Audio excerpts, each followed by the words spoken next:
Ya, hari tanya tengah beradanya di kedai Pak Bos Lancu.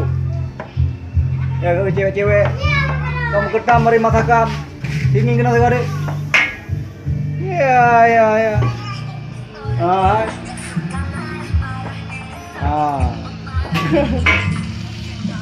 Jadi cewek no. Jijak kena kedai Pak Bos. Pondok kan juga punya dulu pondok ada. Nak buat. Dulu pondok aja tekan nak depan. Nak buah tadi dah leh cara masakan ni deh.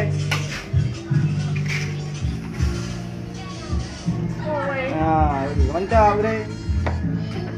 Sekian juga apa tadi dia kalau tahan. Halo guys. Kita lagi berada di Pondok Ancok Bayu. Ada sama sih. Tempat nama pondoknya Pondok Maju Baru Esti. Ya. Kuy mampir say. Ya.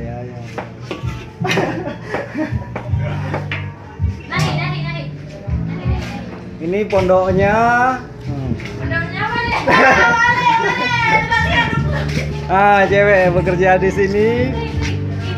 Bisa kenalan? Aku nak boleh tengok. Aku nak boleh kupai bayar non leo ngantu. Aku nak tengok. Kau lihat saja. Mulai pegah yang lagu.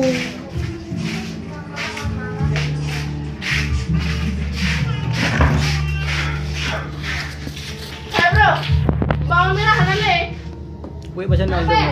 Kan sopnya. Ini lagu dia sama. Sama cik. Daun bawang sop.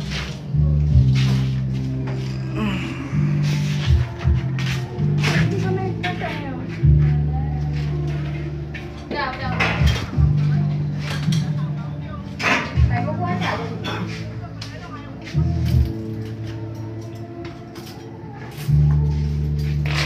Pandai. Toto untuk dari aku. Bereku. Ayo.